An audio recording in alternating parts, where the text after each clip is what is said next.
నుండి కొద్దిసేపు దేవుని మాటలను మనము ధ్యానం చేసుకుందాము. మరి అలాగే ఈరోజు నేత్రములు, కండ్ల గురించి కొన్ని విషయాలు ధ్యానం చేసుకుందాం. దేవుని వాక్య గ్రంథములో నుంచి హెజ్రా గ్రంథము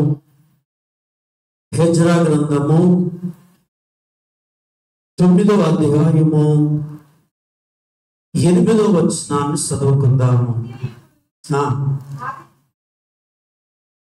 9:8 మా నేత్రములకు వెలుగునిచ్చి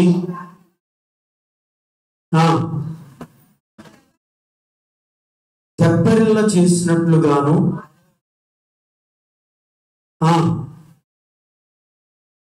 తన పరిశుద్ధ స్థలమందు మమ్మను స్థిరపరచునట్లుగాను మా దేవుడైన యెహోవా కొంత మట్టుకు మా యెడల దయ చూపి ఉన్నాడు. చిన్న ప్రార్థన చేసుకుంటా.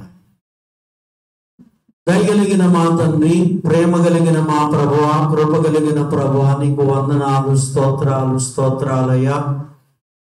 నాయనా, ఈ సమయంలో దైవ గ్రంథంలో నుండి కొన్ని విషయాలు, కొన్ని సంగతులు మేము ధ్యానం చేసుకుంటుండగా నిలిచిన మీ దీనదాసుని మీ శిలువ పునరుద్ధాన వెలుగులో మరుగు చేసుకుని మాట్లాడి వినటానికి, గ్రహించటానికి, అర్థం చేసుకునటానికి కావలసిన మనసును, ఆత్మను దేవా మాకు దయచేసి నిలిచిన దాసుని మరుగు చేసుకుని మాట్లాడి వినటానికి, గ్రహించడానికి ఆత్మ బిడ్డలకు దయచేయమని, నేత్రములు అనే అంశంలో నుండి కొన్ని సంగతులు, కొన్ని విషయాలు మాతో మాట్లాడమని మా మంచి బోధకుడైన యేసు నామమున ప్రార్థించుచున్నాను మా పరమ తండ్రి, ఆమేన్. రక్షకుడైన యేసు ప్రభువు దీవెనలు కూడి వచ్చిన మనందరికీ కలుగునుగాక, ఆమేన్. మరణాత. కూర్చుందాం.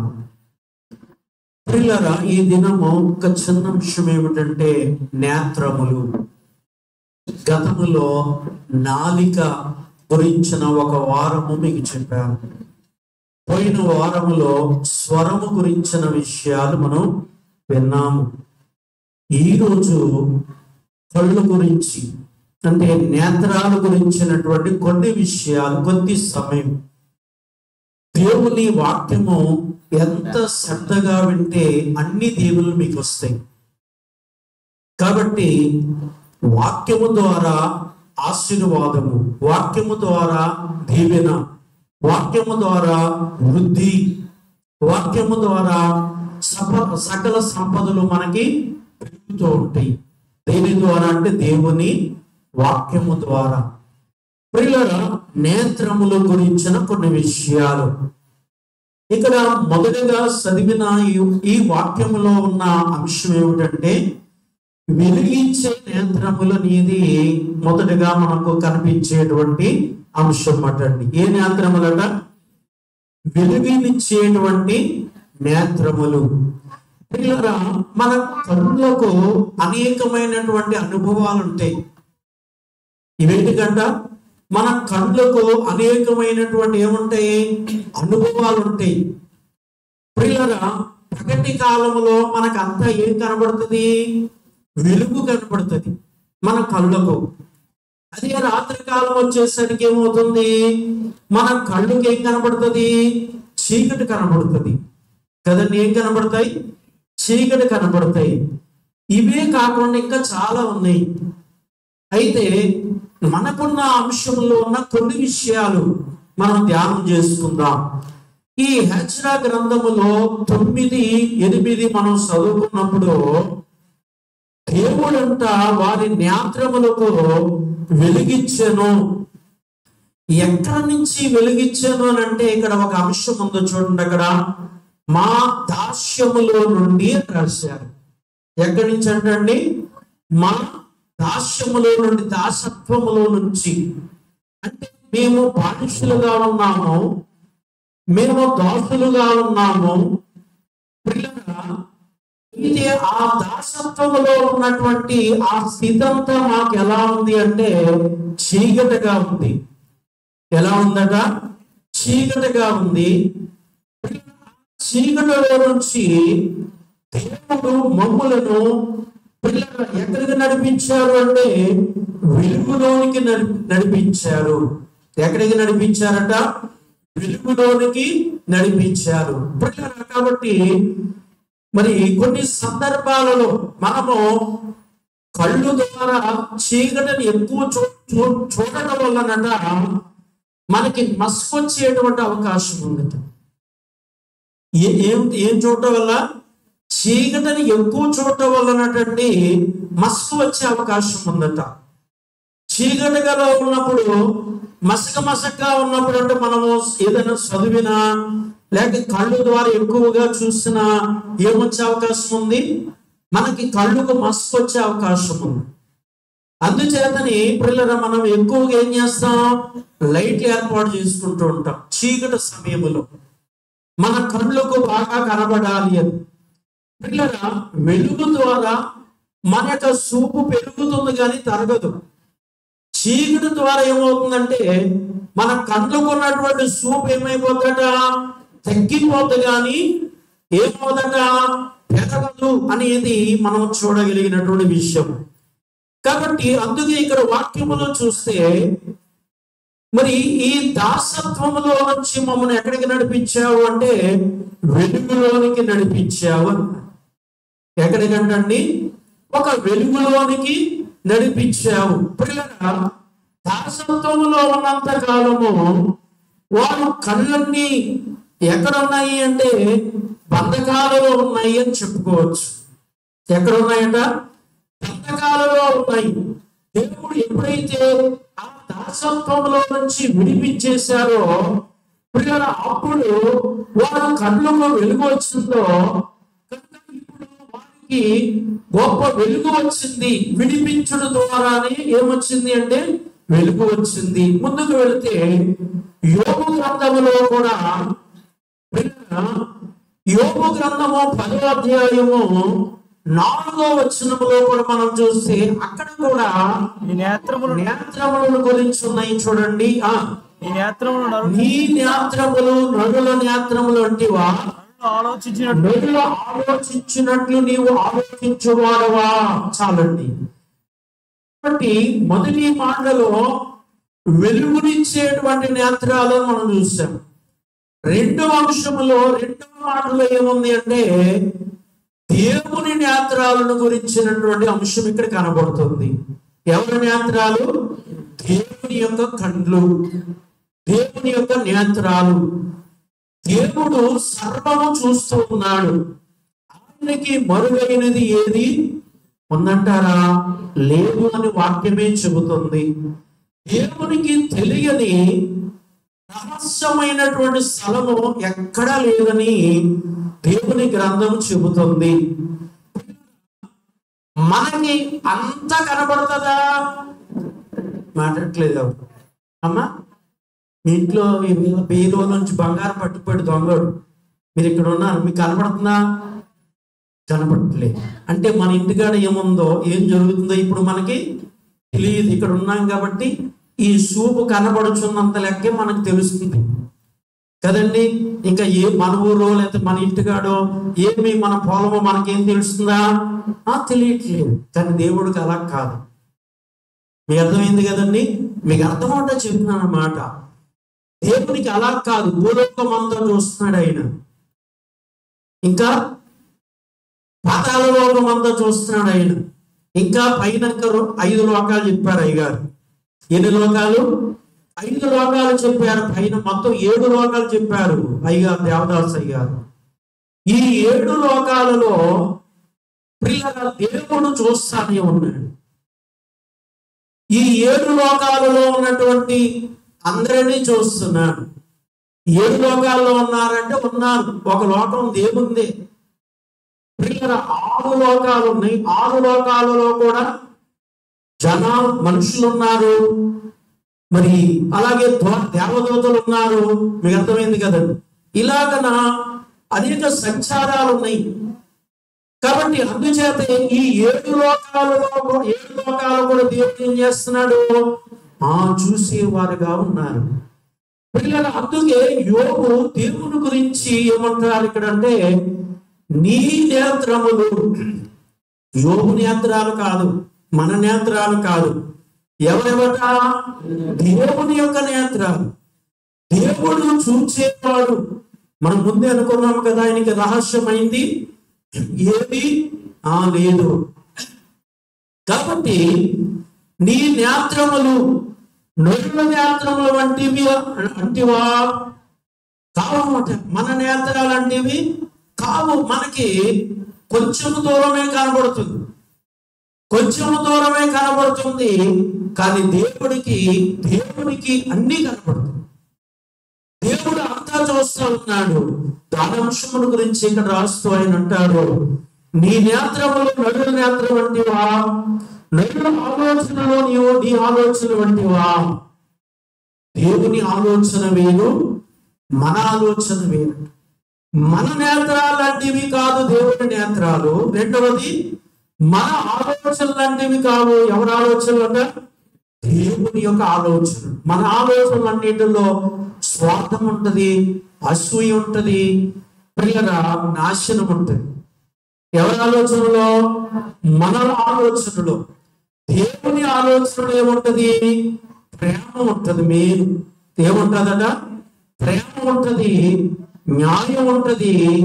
ఆయన ఆలోచనలో జీవం ఉంటది. ఏముంటదండి? జీవము. నిజమే, జీవమే ఉండడం కోసమే ఆయన ప్రణాళిక ఆలోచన బట్టి ఈ భూమి మీదకి వచ్చారు యేసు ప్రభువు. మనకి ఏమి ఇవ్వడానికి? జీవం ఇవ్వడానికి కోసమే ఆయన ఈ లోకానికి వచ్చారు. పిల్లలు అందుకే ఆయన ఆలోచన గొప్పదిగా, పిల్లల ఆయన నేత్రములు కనుక ఆయన కంటి చూపు, దేవుని యొక్క నేత్రములు చాలా గొప్పగా మనం చూడగలుగుతున్నాము. ఇంకా కొంచెం ముందుకు వెళితే గీతములో కూడా పిల్లల భగవద్గీతము 5వ అధ్యాయం 12వ వచనాన్ని చదువుకుందాం. 5:12.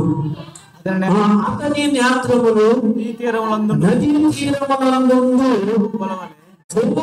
కనబడుచున్నవి, పాలతో కడగబడినట్టున్నవి. అవి పాలతో కడగబడుచున్నవి, అవి చక్కగా తాచిన రత్నముల వలె ఉన్నవి.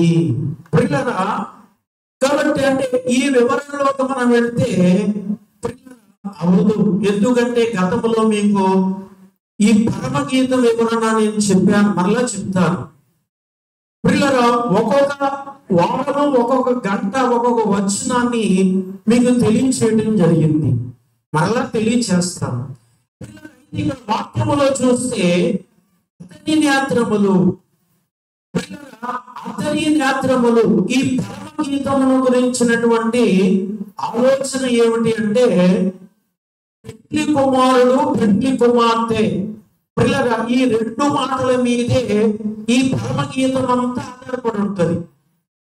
ఆ పెండ్లి కుమారుడు, పెండ్లి కుమార్తె అనేది లోక సంబంధమైనటువంటి స్థితి కాదు. పెండ్లి కుమారుడు అనగా ప్రభువు, పెండ్లి కుమార్తె అనగా సంఘము. పెండ్లి కుమారుడు ఎవరంట? యేసు ప్రభు వారు. పెండ్లి కుమార్తె ఎవరంట? సంఘము. పిల్లరా, ఈ 2 మాటల మీదే ఈ పరమగీతం అంతా కూడా ఆధారపడి ఉంటుంది అన్నమాట. దాన్ని మనము అర్థం చేసుకోవాలి, అపరాధం చేసుకోకూడదు. అయితే అతని నేత్రములు నదీ తీరములందు గువ్వల వలె కనబడుచున్నవి. ఎలా కనబడుతున్నాయంటండి? గువ్వల వలె. కాబట్టి వారి యొక్క నేత్రములు, దేవుని యొక్క నేత్రములు గువ్వల వలె కనబడుతున్నవి అని ఉన్నది. అయితే ఇక్కడ ఇంకొక మాట ఏమిటంటే, పాలతో కడగబడుతున్నవి. దేవుడితో కడగబడుతున్నాయట, పాలతో కడగబడుతున్నవి. అంటే దానికి ఒక అర్థం ఏమిటి అంటే, తెల్లగా ఉంటాయి, మనకి తెలిసిన అంశము. పిల్లరా, కాబట్టి నెయ్యి అనగానే మరలా తెల్లగా ఉంటాయా? ఉండదు. పాలు అనగానే తెలుపుగా మనం సూచనగా కనబడుతుంది. ఇక్కడ తెలుపు అవసరము. మన నేత్రములు తెల్లగా చూడాలి. చూపులు అనేక రకాలు ఉంటాయి. అయితే చెడుగా చూసే వారికి చెడు కనబడుతుంది, మంచిగా చూసే వారికి ఏం కనబడుతుందట? మంచి కనబడుతుంది. అంటే చూపులో ఏముంది? రకరకాల ఆలోచనలు బట్టి చూపు కనబడుతుంటది. కాబట్టి అందుకే ఇక్కడ మన చూపు ఎలా ఉండాలి అంటే దేవుడి యొక్క ఆలోచన తెల్లగా ఉండాలి. ఎలా ఉండాలట? తెలుపు ఉండాలి. అందులో మచ్చ ఉండకూడదు, డాగు ఉండకూడదు, కలంకమేమి ఉండకూడదు. పిల్లల ఏ విధమైన పాపము ఉండకూడదు. ఎలా ఉండాలంటే తెల్లగా ఉండాలి. కాబట్టి అందుకే ఆ కొవ్వ కళ్ళు ఎలా దేనితో కడగబడుతున్నట? పాలతో కడగబడుతున్నవి. దీనికి ఒక మాట మనం చెప్పవచ్చు. ప్రకటన గ్రంథములో ఒక వాక్యాన్ని మనం చూస్తే 7:14 అక్కడ ఉంటుందండి. అక్కడ ఏముంటుంది అని అంటే, తెల్లటి వస్త్రాలు వేసుకున్నటువంటి మహాసమూహము పరలోకంలో కనబడుతుంది. ఏ వస్త్రాలుగా? తెల్లటి వస్త్రాలు వేసుకున్నటువంటి సమూహం కనపడుతుంది. వారి గురించి అక్కడ ఏమని ఉంటుందంటే, వీరు గొర్రె పిల్ల రక్తములో తమ వస్త్రములను తెలుపు చేసుకున్నారు. ఎవరి రక్తములో? గొర్రె పిల్ల రక్తములో వారి వస్త్రాలు ఏం చేశారట? వస్త్రం అంటే పై వస్త్రం కాదు, మరలా వస్త్రం అంటే ఏ వస్త్రమో? హృదయము అనే వస్త్రం. పిల్లరా, ఎంత దుర్మార్గుడైనా ఎంత పాపి అయినా తెల్ల వస్త్రాలు వేసేసుకుని తెల్లగా కనబడితే జీవంలోకి వెళ్ళిపోతారా? వెళ్ళడు. పిల్లరా, కాబట్టి ఇక్కడ కనబడుతున్నటువంటి వస్త్రము అనగా హృదయము అనే వస్త్రము.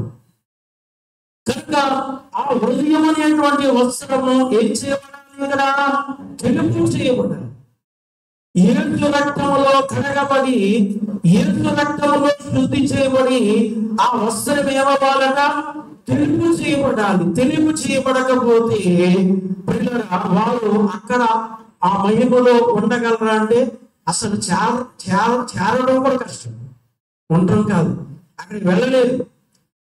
చేరాలన్నా అక్కడ ఉండాలన్నా పిల్లరా ఇక్కడ ఏం చేయాలి? తెలుపు చేసుకోవాలి. ఆ అంశంలో ఇదొక అంశం.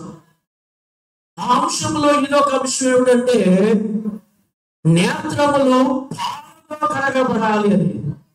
దేనితో అండి? నేత్రములు దేనితో కడగబడాలట? కడగబడాలనేదిగా ఇక్కడ మనం చూస్తాం. చక్కగా దాచిన రత్నముల వలె ఉన్నవి. ఎలా ఉన్నాయట? రత్నములు కనుక దాచినవి, కనుక చెక్కబడినటువంటి రత్నాలు అని కూడా మనం అనుకోవచ్చు. అందుకే దాచినటువంటి రత్నాల వలె ఉన్నవి ఏమిటి అంటే వారి యొక్క నేత్రములు. కాబట్టి అందుకే ప్రభువు దృష్టికి మన నేత్రములు తెల్లగా కనబడాలి, రత్నాలుగా కనబడాలనేది ఈ వాక్యములో ఉన్నటువంటి అంశముగా మనం చూస్తాం. యెషయా గ్రంథములో కూడా వెళ్దాము. పిల్లల యెషయా గ్రంథంలోకి మనం వెళితే 29, యెషయా గ్రంథము 29 10వ వచనం చదువుకుందాం. యెహోవా మీ మీద గాఢనిద్ర తాను కుమ్మరించి ఉన్నాడు, మీకు నేత్రములుగా ఉన్న ప్రవక్తలను చెడగొట్టి ఉన్నాడు, మీకు శిరస్సులుగా ఉన్న దీర్ఘదర్శులకు ముసుగు వేసి ఉన్నాడు. చాలండి. కాబట్టి ప్రవక్త అయినటువంటి యెషయా గారి ద్వారా రాయబడినటువంటి మాట ఇక్కడ మనం చూస్తే, మరి ఇక్కడ మీ నేత్రములు అనగా ప్రవక్తల చెడగొట్టిన నేత్రములు అనేది ఇక్కడ కనబడుతుంది. అంటే మీకు మీకు నేత్రాలుగా ఉన్నటువంటి ప్రవక్తలు, మీకు నేత్రాలుగా ఉన్నటువంటి ప్రవక్తలు. కాబట్టి అంటే ప్రవక్తలైనటువంటి వారు మనకి ఒక కళ్ళుగా ఉన్నారు. ఒక మంచి మార్గాన్ని మనం జీవించడానికి, ఒక మంచి మార్గాన్ని మనం బ్రతకటానికి, ఒక మంచి మార్గాన్ని మనం వెళ్ళటానికి వారు మనకి ఏమై ఉన్నారు? మనకి కళ్ళుగా ఉన్నారని, నేత్రాలుగా ఉన్నారని వాక్యం చెబుతుంది. కాబట్టి అయితే ఆ ప్రవక్తల యొక్క నేత్రాలను కూడా కొందరు ఏం చేస్తారట? చెడగొడతారు. మన ఆత్మీయ తండ్రి దైవజనులు దేవదాసయ్య గారు, దేవదాసయ్య గారు దేవుడి వైపు చూసి దేవుడు చెప్పినవన్నీ ఆయన నెరవేరుస్తూ బైబిల్ మిషన్ స్థాపన చేసి ఈ బైబిల్ మిషన్ లో కావలసినవన్నీ రాయించి దేవుడు అందించినవన్నీ కూడా ఏర్పాటు చేశారు. అయితే మన నేత్రాలకి అవి ప్రియుల మంచి మార్గాలను నడిచేటువంటి వాళ్ళందరికీ మంచిగానే ఉంటాయి. చెడ్డ మార్గాలను నడిచేటువంటి వారికి ఇవి ఎలా ఉంటాయి? చెడుగా కనబడతాయి. అటువంటి ప్రవక్త నేత్రాలను కూడా చెడగొట్టేవారు. అంటే ఆ క్రమాన్ని, ఆ వరుసను, ఆ నిదానమును, ఆ భక్తిని చెడగొట్టేవారు కూడా ఉండవచ్చు. పిల్లలు అందుకే ప్రవక్తల యొక్క అంటే మీ నేత్రములు, ఆ ప్రవక్తలు మనకి నేత్రాలుగా ఉన్నారు, వాటిని కూడా చెడగొట్టేవారుగా ఉండవచ్చేమో. మీకు శిరస్సులుగా ఉన్న, మనకి ఎలా ఉన్నారంటే వారు శిరస్సుగా ఉన్నటువంటి దీర్ఘదర్శులకు ముచ్చు వేసి ఉన్నారు. మనకి ఎలా ఉన్నారట?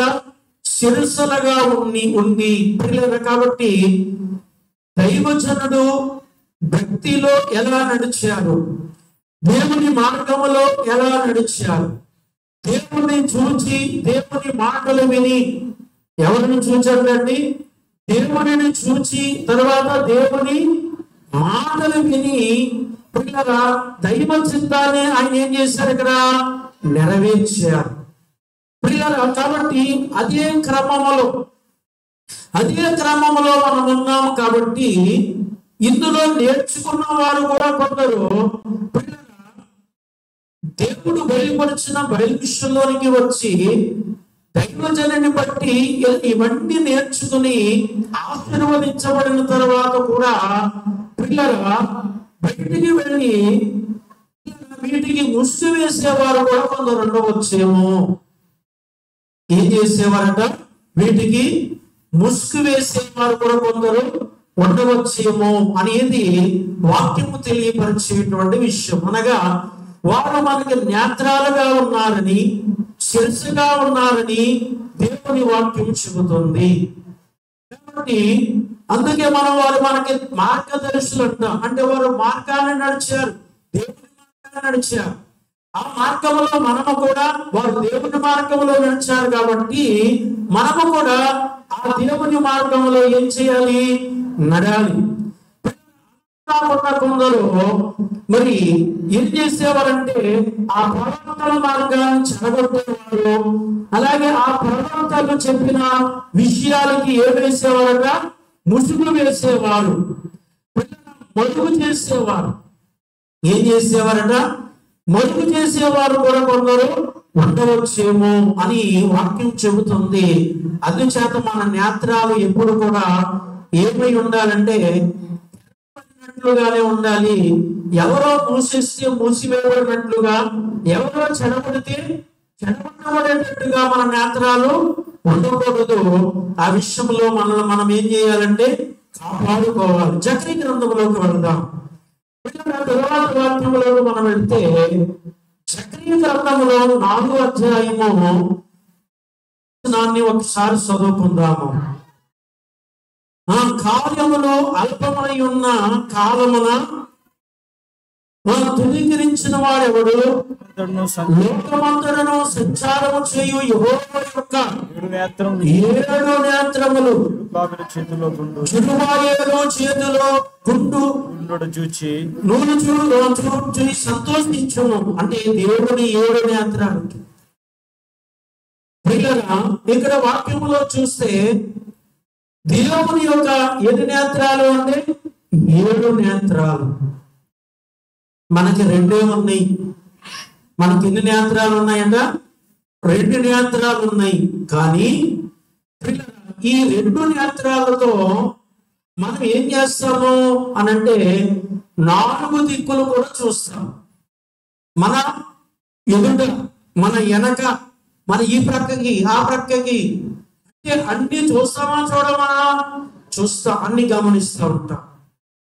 ఇక్కడ దేవుని యొక్క 7 నేత్రములు. ప్రకటన గ్రంథములు అయితే 7 ఆత్మలు అని ఉంటది. ఎన్ని ఆత్మలట? 7 ఆత్మలను ఉంటాయి. ఇక్కడైతే ఎన్ని నేత్రములట? యెహోవా యొక్క 7 నేత్రములు. కాబట్టి దేవుని యొక్క 7 కన్నులు ఉన్నవి అని మనం చెప్పడానికి అవకాశం లేదు. ఎందుకు అనంటే అయినటువంటి వారిని దేవుడు తన పోలికలో చేశారని ఉంటుంది. ఎవరి పోలికలో? దేవుని పోలికలో చేశారని ఉంటుంది. మరి ఆదాముకి 7 కళ్ళు ఉన్నాయా? 2 ఉన్నాయా? 2 ఉన్నాయి. కాబట్టి అవ్వకి 2 కళ్ళు ఉన్నాయి, 7 కళ్ళు ఉన్నాయా? 2 ఉన్నాయి. ప్రియులరా, కాబట్టి అందుచేతనే దేవుని పోలికలో నరులు చేయబడ్డారు. సృష్టిలో ఎన్నో జీవులు, ప్రాణులు ఎన్నో ఉన్నాయి ప్రియులరా. కానీ వీటిలో దేవుని పోలికలో చేయబడింది ఎవరంటే నరులమైన మనము. ఎవరి పోలికలో? దేవుని పోలికలో మనం చేయబడ్డాం. అందుచేత దేవుడు ఎలా ఉంటాడంటే మనిషిలా ఉంటాడు. సాతానికి అవకాశం కూడా దొరికింది. దేవుని పోలిక చొప్పున నరుని చేయటంలో ఎవరికి అవకాశం దొరికింది? సాతానికి అవకాశం దొరికింది. ఆ అవకాశాన్ని బట్టి పిల్లరా, సాతాను దేవుని ప్రక్కన పెట్టి నరులను కూడా దేవుడులుగా సృష్టించేసి, ఎవరట? సాతాను.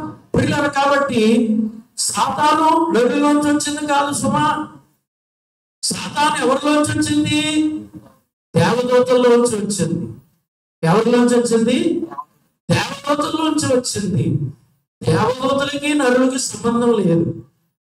దేవుడు దేవదూతలను ఆయనకి పరిచర్య చేసే వాయువులుగా ఏర్పాటు చేసుకున్నాడు, దూతలుగా ఏర్పాటు చేసుకున్నాడు. మన పోలిక కాదు, మన రూపము కాదు, మన స్వరూపము కాదు. ఎవరికి? దేవదూతలకి. సైతాను దేవదూతల నుంచే వచ్చింది. కాబట్టి మన పోలికలో కానీ దేవుని పోలికలో కానీ ఉందా? లేదు. అందుచేతనే అంటే అక్కడ మనం మోసపోకూడదు. కనుక అక్కడ మోసపోకూడదు. మనం దాని రూపం వేరు, దాని పోలిక వేరు, దాని స్వరూపం వేరు, దాని లక్షణములు వేరు, దాని స్థితిగతులు వేరుగా ఉంటవి. కాబట్టి అందుచేతని ఇక్కడ దేవుని యొక్క స్వరూపములో చేయబడింది ఎవరంటే నరులమైనటువంటి మనమే. నరులమైనటువంటి మనమే దేవుని యొక్క స్వరూపములో చేయబడ్డాం. సాతాను దేవదూతలోంచి పడింది కనుక పిల్లల అపోస్తలుడైన పౌలు గారు అక్కడ చెప్తారన్నమాట. ఏమనంటే, మీరు మునుపు దేవుని విడిచి దేవదూత ఆరాధనలో ఉన్నారు. ఇప్పుడైతే ఎక్కడ వచ్చారు? దేవుని ఆరాధనలోకి వచ్చారని నీకు క్లియర్ గా చెప్తారు. కాబట్టి అందుచేత ఇక్కడ చూస్తే యెహోవా యొక్క 7 నేత్రములు. ఆయనకి 7 కాదు, ఇంకా ఎక్కువ ఉన్నాయని కూడా మనం చెప్పుకోవచ్చు. ఎందుకు అనంటే 7 లోకాలు చూస్తున్నటువంటి దేవుడు, 7 లోకాలలో ప్రియుల ఎక్కడేం జరుగుతుందో అన్ని కనిపెట్టుచున్నటువంటి దేవుడు, అన్ని చూస్తున్న దేవుడు. ఆయనకి చాటు మరుగు ఏది లేదు. మన ఆరాధనలో దేవుని గురించి దేవదాసయ్య గారు ఒక మాట రాశారు. అది ఏమిటంటే, దేవునికి ఆది అంతము లేదు అని రాశారు. ఏమి లేదమ్మా? దేవునికి అంత ఏమి లేదు, ఆది అంతము లేదు. అంటే దానికి అర్థం ఏమిటి అంటే పుట్టటము, అంటే చావటం. మనము పుట్టాము, తర్వాత చచ్చిపోతాం. మీకు అర్థమైంది కదా? మనకి ఆది ఉంది, అంతం ఉంది, కానీ దేవునికి లేదని చెప్పి రాశారు అయ్యా. ఆరాధనలో రాశారు, ప్రతి ఆదివారం మనం చేసుకుంటాం. దేవునికి ఏమి లేదట, ఆది లేదు, అంతం లేదు. ఆయన ఉన్నాడు, ఆయన ఎవరు చేయలేదు. దేవుణ్ణి ఎవరు చేయలేదు. దేవుని అంతటి దేవుడు ఉన్నాడు, దేవుడే అన్నీ చేశాడు. మీకు అర్థమైంది కదా? దేవుని సృష్టిలో అన్నీ చేశాడు కాబట్టి. అందుకే ఆది కాండం 1వ అధ్యాయంలో ఒక మాట ఉంటుంది. అదేమిటంటే, ఈ భూమి శూన్యముగాను నిరాకారముగా ఉన్నప్పుడు దేవుని ఆత్మ అగాధ జలాల పైన ఏం చేస్తాను ఉంటది, అల్లాడుచున్నది అంటుంది. దేవుణ్ణి ఎవరో పుట్టించలేదు ప్రియులారా, దేవుడు ఉన్నాడు అని వాక్యం చెబుతుంది. ఆయనకి ఆది లేదు, అంతం లేదు. ఆయనకి ఏమి లేదట, ఆది లేదు, అంతం లేదు. ప్రియులారా, ఆది అంతం లేని వాడు దేవుడు అని మన ఆరాధనలో మన దైవజనులు చాలా చక్కగా రాసిన వారై ఉన్నారు. అందుకే దేవునికి తెలియని స్థలము, రహస్యమైన లోకము ఆయనకి లేదు. అంతా చూస్తూ ఉన్నాడు, అంతా ఆయనకి ఎరిగినటువంటి వాడు. అందుకే ఇక్కడ యెహోవాకు 7 నేత్రములు. యెహోవా యొక్క ఎన్ని నేత్రాలట? 7 నేత్రములు అనేవి ఇక్కడ మనం చదువుకున్నటువంటి వాక్యము. బహుశా మనం అనుకోవాల్సింది, ఒక్కొక్క లోకములో ఒక నేత్రం తిరుగుతుందేమో. దేవుని 7 నేత్రాలు అన్నాం కదా. ఈ 7 లోకాల సృష్టిలో దేవుని యొక్క ఒక్కొక్క నేత్రము ఒక్కొక్క లోకాన్ని చూస్తుందేమో, ఒక్కొక్క లోకాన్ని దేవుడు కనిపెడుతున్నాడేమో అని ఒకవేళ ఈ మాటను బట్టి మనం ధ్యానించుకోవచ్చు. అది కూడా పూర్తి ఆధారం మన దగ్గర లేదు. పిల్లగా ముందుకు వెళ్దాం. అపోస్తలుడైనటువంటి పౌలు 2 కొరింథీ రాసిన పత్రికకు రాస్తూ ఒక మాట రాస్తున్నారు. 4వ అధ్యాయము 4వ వచనములో నేత్రాల గురించి ఏమన్నారు ఇక్కడ? దేవుని స్వరూపి అయిన క్రీస్తు మహిమను కనుపడుచు సువార్త ప్రకాశము వారికి ప్రకాశింపకుండా నిమిత్తము ఈ యుగ సంబంధమైనటువంటి దేవదూత అవిశ్వాసులైన వారు మనోనేత్రములకు గుడ్డితనము కలుగు చేస్తుంది అని రాయబడింది. వేటికి గుడ్డితనము? నేత్రాలకి, మన కళ్ళుకి. కాబట్టి కళ్ళు ఉండగానే వారికి కనబడలేదనుకోండి, ఏదైనా వస్తువు మనం ఏమంటాం? గుడ్డోడు ఏంటంటారు? నేత్రాలు ఉన్నాయి కదా, కళ్ళు ఉన్నాయి కదా, కనబడలేదా అంటారు. అంటే కళ్ళు ఉన్నా సరే కొన్ని కనబడదు, కళ్ళు ఉన్నా సరే కొన్ని తెలుస్తుందా? తెలియదు. అదే రాశారు ఇక్కడ. ఈయన ఏమంటారంటే దేవుని స్వరూపి అయిన క్రీస్తు మహిమ, దేవుని స్వరూపములో ఉన్నటువంటి యేసు మహిమ. ఎవరంటండి? దేవుని స్వరూపములో అంటే దేవుని రూపములో ఉన్నటువంటి ఎవరు? యేసు ప్రభు యొక్క మహిమ. మరి ఆయన కనబడుచు సువార్త ప్రకాశము వారికి ప్రకాశింపబడు నిమిత్తము. బహుశా ఈ మాటను బట్టి మనం ఏం అర్థం చేసుకోవాలంటే, నిజమైన దేవుడిని తెలుసుకోలేకుండా, నిజమైన దేవుడు ఎవరో, సృష్టికర్త ఎవరో తెలుసుకోనివ్వకుండా సైతానట, లేక పడిపోయిన దేవదూతట. పౌలు రాస్తున్నమాట. సైతాను లేక పడిపోయినటువంటి ఈ దేవదూత ఏం చేస్తుంది అని అంటే, మన కళ్ళకి, మన నేత్రాలకి గుడ్డితనం కలుగజేస్తుంది అన్నాడు. ఇది కూడా పౌలు ఇంకొక మాట చెప్పాడు. అవిశ్వాసులైన వారి మనోనేత్రములకు. ఎవరంట?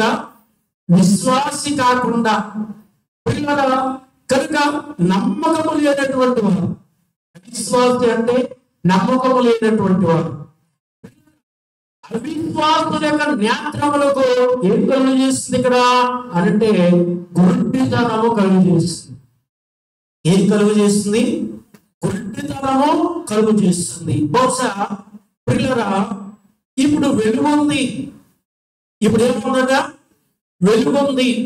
పిల్లరా కళ్ళు లేనటువంటి వారి దగ్గరికి వెళ్ళి ఇప్పుడు వెలుగుంది అంటే వారు నమ్ముతారా? నమ్మరు. ఎందుకు? కళ్ళు లేవు కాబట్టి వారికి ఎలా అనిపిస్తుంది? చీకటిగా అనిపిస్తుంది. అలాగే దేవుని గురించి కూడా తేలిట. ఎవరి గురించి? దేవుని గురించి కూడా. యేసయ్య నిజమైన దేవుడు, యేసయ్య జీవము గల దేవుడు, యేసయ్య సృష్టికర్త అయినటువంటి దేవుడు, యేసయ్య సృష్టి లేనప్పుడు ఆయన ఉన్నాడు పిల్లలా అని మనం చెప్పిన ఈ గుడ్డితనము కలిగి చేస్తుంది కాబట్టి సైతాను పడిపోయిన దోత పిల్లల వారు నమ్ముతారంటే వారికి చీకటిగానే ఉంటుంది. వారికి ఎలా ఉంటుందట? చీకటిగానే ఉంటుంది. కానీ మనము ఆ చీకటిలోనికి వెళ్ళకూడదు. దేవుని వెలుగులోనికి వచ్చాము. ఎక్కడికి వచ్చాము? దేవుని వెలుగులోనికి వచ్చినటువంటి మనం ఎక్కడికి వెళ్ళకూడదు? చీకటిలోనికి వెళ్ళకూడదు. చీకటిలోకి వెళితే మనం కూడా కళ్ళుండి గుడ్డు వారం అయిపోతాం. కళ్ళుండి కూడా ఏమైపోతాం? గుడ్డి వారం అయిపోతాం. అలా కాకుండా ఉండాలి అంటే దేవుని యొక్క వెలుగును ఇంకా మనం తెలుసుకోవాలి. దేవుని యొక్క మహిమను ఇంకా తెలుసుకోవాలి. దేవుని యొక్క సువార్తను మనం ఇంకా మాట్లాడలేదు, తెలుసుకోవాలి. కాబట్టి అప్పుడు మనము ఈ వెలుగులో నుంచి తర్వాత ఏమవుతామంటే నిజమైన వెలుగులోకి వెళ్ళిపోతాం. ఎక్కడికి వెళ్తాం? నిజమైనటువంటి వెలుగులోకి వెళ్తాం. ఇదే పౌలు ఎఫెసీ పత్రిక రాస్తూ ఒక మాట రాశాను చూడండి. ఎఫెసీలకు రాసినటువంటి పత్రికలో 1:7 మనం చూద్దామండి.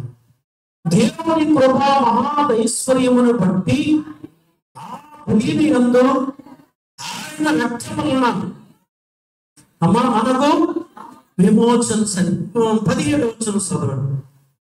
17 మరియు మీ మనోనేత్రములు వెలిగింపబడు మన్నందున ఆయన మిమ్మల్ని పిలిచిన పిలుపు వలనని నిరీక్షణ ఎట్టిదో పరిశుద్ధాత్మలో ఆయన స్వాస్థ్యం యొక్క మహిమైశ్వర్యం ఎట్టిదో ఆయన క్రీస్తునందు వినియోగపరచిన మొదటి సాయమును బట్టి విశ్వసించు మన యందు ఆయన చూపుచున్న తన శక్తి యొక్క అపరిమితమైన మహత్యమెంటిలో మీరు తెలుసుకోవాలని మన ప్రభువైన యేసుక్రీస్తు యొక్క దేవుడైన మహిమ స్వరూపములో తండ్రి తాను తెలుసుకున్న యందు మీకు జ్ఞానములో ప్రత్యక్షత గల మనస్సు అనుగ్రహించున్నట్లు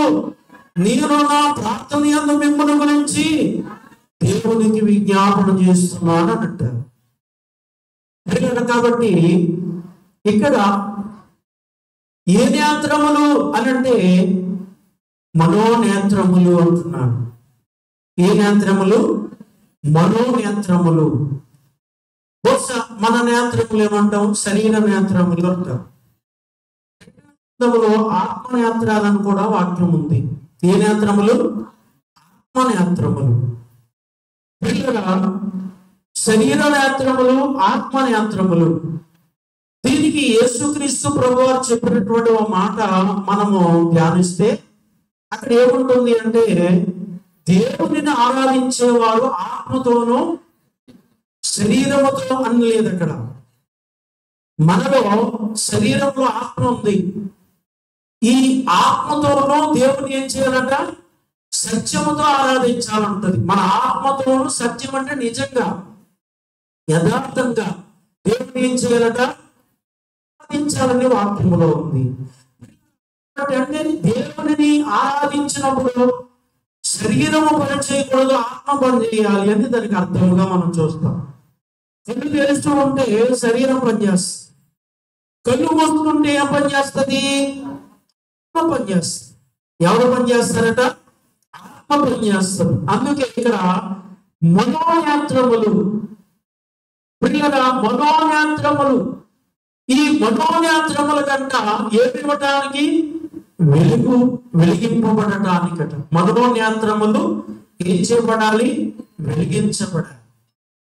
ఈ మనోనేత్రాలు మనం ఎప్పుడైతే వెలిగించబడతామో ఇక్కడ కొన్ని విషయాలు చెప్పారు. పిలిచిన పిలుపు ఒకటి, నిరీక్షణ ఒకటి, పరిశుద్ధాత్మలో మహా ఐశ్వర్యములు, అంటే ఇవన్నీ ఏమిటంటే దీవెనలు. మన నేత్రాలు దేవుని వైపుకి ఎప్పుడైతే తిరిగి ఈ శరీర నేత్రాలు ఆత్మనేత్రాలుగా తెరవబడ్డాయో, ఈ ఆత్మనేత్రాలుగా ఎప్పుడైతే తెరవబడ్డాయో అప్పుడు మనం ఏం చేయగలుగుతున్నాము అంటే దేవుని చూడగలుగుతున్నాము, దేవుని మాటలు వినగలుగుతున్నాము, దేవునిచ్చే అనేక దీవెనలు మనము పొందగలుగుతున్నాము. కనుక దేవుని చూడాలి, దేవుని మాటలు వినాలి అంటే మనకి ఏ నేత్రాలు కావాలంటే ఇక్కడ మనోనేత్రము కావాలి. ఏ నేత్రము? మనోనేత్రం కావాలి అనేది వాక్యములో ఉన్న విషయం. కొంచెం ముందుకు వెళ్దాం. మొదటి యోహాను రాసినటువంటి పత్రికలో 2వ అధ్యాయం 16వ వచనము, మొదటి యోహాను రాసిన పత్రిక 2:16లో ఒకసారి చదువుకుందాం. లోకములో ఉన్నదంతయు శరీరము, శరీర ఆశయు, నేత్రాశయు, జీవపుటంబమును తండ్రి వలన పుట్టినవి కావు, అవి లోక సంబంధమైనవే. చాలండి పిల్లరా. ఈ నేత్రం ఏ నేత్రం అంటే అమ్మా, ఏ నేత్రం అట? శరీర నేత్రం. ఏ నేత్రము? శరీర నేత్రము. మనం ముందే అనుకున్నాం, ఆత్మ నేత్రము, రెండవది శరీర నేత్రము. శరీర నేత్రము అనగానే ఈ లోకాన్ని చూస్తాం. మనం ఏమనుకుంటాము? శరీర సంబంధమైన స్థితి మనలో ఉందనుకోండి, ఎన్నో రాష్ట్రాలు ఉన్నాయి తిరగాలి, ఎన్నో దేశాలు ఉన్నాయి తిరగాలి, ఎన్నో వింతలు ఉన్నాయి చూడాలి, ఇంకా ఎన్నో రుసులు ఉన్నాయి మాట్లాడలేదు తినాలి అని అనుకుంటాం. అంటే ఈ పిల్లల లోకాలన్నీ, భూలోకంలో ఉన్న ఈ దేశాలన్నీ చూడకపోతే స్వర్గానికి వెళ్ళలేమా? ఈ భూమి మీద ఉన్న రుసులన్నీ తినకపోతే స్వర్గానికి వెళ్ళలేమా? మాట్లాడలేదు అమ్మా. ఈ దేశాలన్నీ తిరిగితే కాదు స్వర్గానికి వెళ్ళేది, ఈ రుసులన్నీ తింటే కాదు స్వర్గానికి వెళ్ళేది. పిల్లరా, ఎవరి వైపు చూడాలి మనం? దేశాల వైపు కాదు, దేవుని వైపు చూడాలి. మీ అర్థమైంది కదండి? ఈ రుసుల వైపు కాదు, ఆయనే గొప్ప రుచి ఉన్నారు దేవుడు. వైపు చూస్తే మనం అక్కడికి చేరగలం. కాబట్టి అందుకే కొన్ని మాటలు ఇక్కడ ఆయన రాస్తూ, యోహాను గారు అంటే యేసు శిష్యుడైన ఈయన ఏమంటున్నారు ఇక్కడంటే, లోకములో ఉన్నదంతయు, అంటే ఈ లోకములో ఉన్నదంతయు అనగా శరీరాశయు, నేత్రాశయు, ఏ డంబమట? జీవపు డంబము. పిల్లల శరీరాశ, శరీరాశ ఏంటి? మాట్లాడలేదు. శరీరాశ ఏంటి అమ్మా? శరీరాశ అంటే ఎక్కువ కాలం బతకాలి, ఏదో సంపాదించేయాలి, ఇలా వస్తుంది అనమాట. ఏం ఆశ? శరీరాశ. రెండవది నేత్రాశ. నేత్రాశ అంటే మాట్లాడలేదు. ఏదో బిల్డింగ్ చూస్తాం మనం కూడా, ఇలాంటి బిల్డింగ్.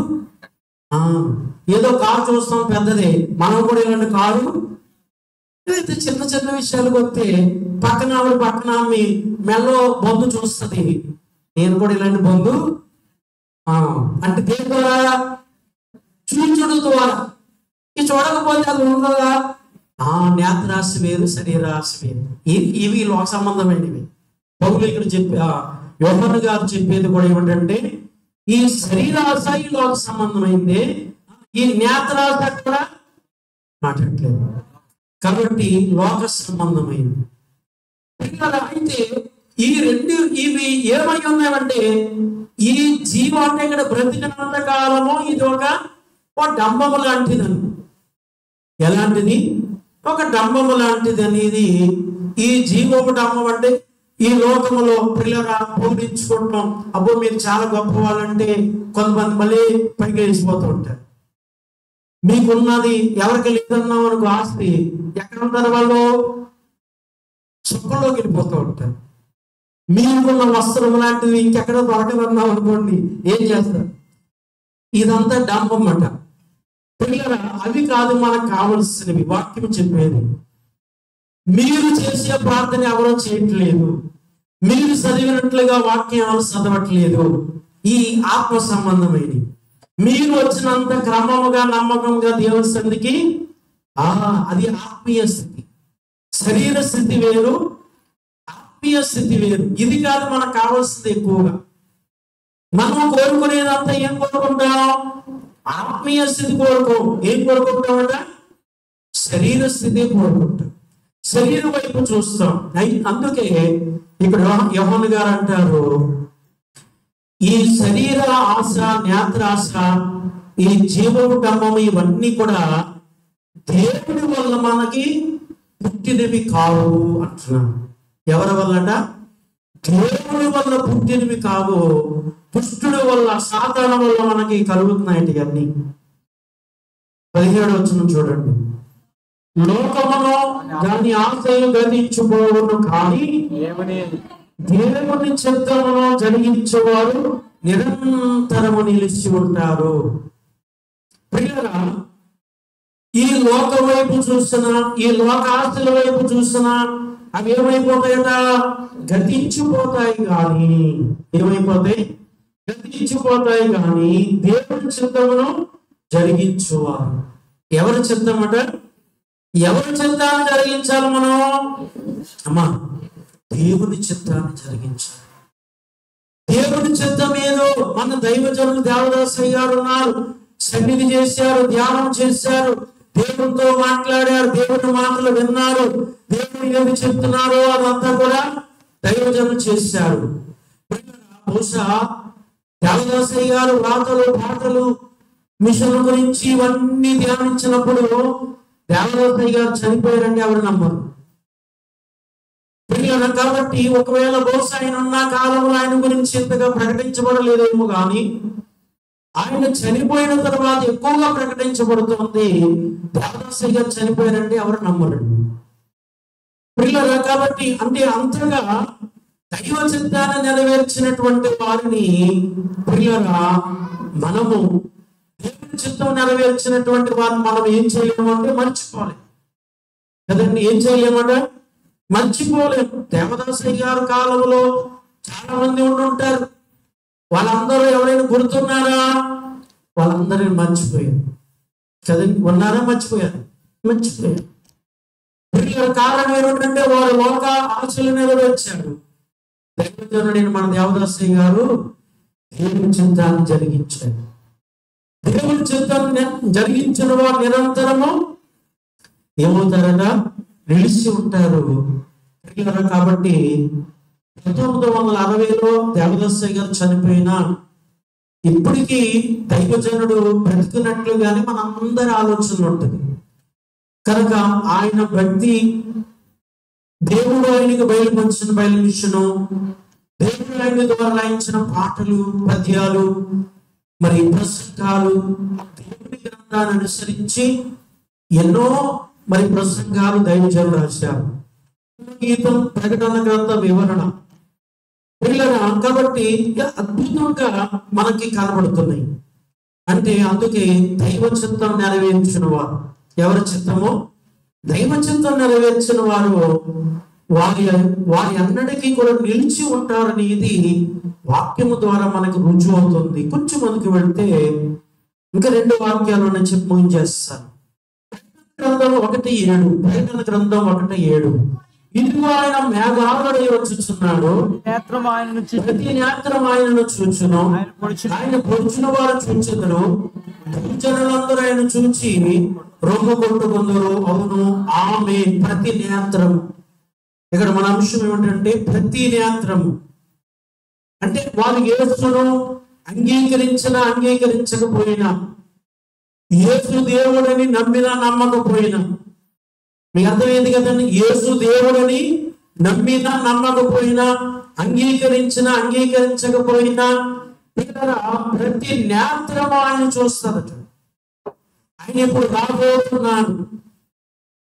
రెండవ రాకడలో, మొదటి రాకడలో రక్షణ తెచ్చినటువంటి యేసు ప్రభువారు ఈ రెండవ రాకడలో సిద్ధపడిన వారిని తీసుకువెళ్ళడానికి ఆయన రాబోతున్నాడు.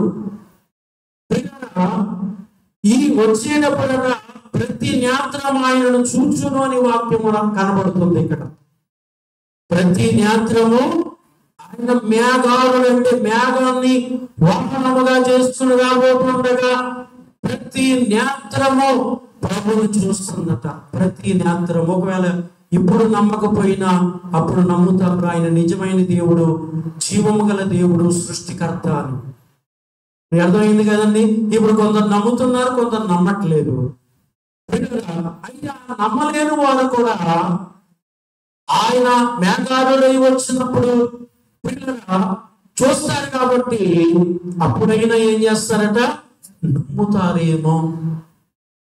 అందుకే ఆరాధనలో దైవజనులు రాశారు, ఏ మతస్థులైనా ఎక్కడో ఒక చోట ఎప్పుడో ఒకప్పుడు వారు ఏం చేస్తారట, యేసును అంగీకరిస్తారు అని ఆరాధనలో రాశారు. ఆరాధనలో రాశారు. కాబట్టి ఏ మతస్థులైనా సరేనట ఎప్పుడో ఒకప్పుడు ఎక్కడో ఒక చోట, అంటే ఒకవేళ ఈ భూమి మీద లేకపోతే పాతాళంలో ఉంటారు. ఎక్కడో ఒక చోట అంటే ఒకవేళ ఈ భూమి మీద నివసిస్తూ చనిపోయి పాతాళానికి వెళ్తారు. ఎక్కడైనా ఎక్కడో ఒక చోట ఎప్పుడో ఒకప్పుడు. అది అంటే ఏ వయసు, బాల్యమా, యవన దశ, లేక వృద్ధాపమా, ఏ వయసులోనే సరే ఎప్పుడో ఒకప్పుడు ఆయనను గురించి ఏం చేస్తారట, తెలుసుకుంటారు. ఇక్కడ అందుకే వాక్యం ఏం చెబుతుందంటే ప్రతి నేత్రము. ఎవరంటే ప్రతి నేత్రము. పిల్లరా, బహుశా ఇప్పుడు ప్రభు యొక్క రాకడ సమీపంగా మనం అన్నాం. ఆయన మొదటి రాకడ వచ్చి వెళ్ళిపోయింది. ఆ విషయము ప్రపంచ దేశాలందరికీ తెలిసింది. దేవుడు నరుడుగా, దేవుడు మానవునిగా నరుల రక్షణార్థమైన భూమి మీదకి వచ్చారు అని అన్ని దేశాలలో ఆయన గురించి ప్రకటించబడుతుంది. ప్రియుల అన్ని దేశాలలో యేసును గురించి, యేసు అంటే ఇష్టం ఉన్న వారికి, ఇష్టం లేని వారు కూడా యేసును గురించి ప్రియుల మాట్లాడుతున్నారు. ప్రశ్నించే వారు కూడా ఆయన పేరెత్తి మాట్లాడుతున్నారు. మాట్లాడలేదా? అందుకే దైవజనులు ఒక పాటలో యేసు నీ విషయాలు ఎదుగాని మానవులు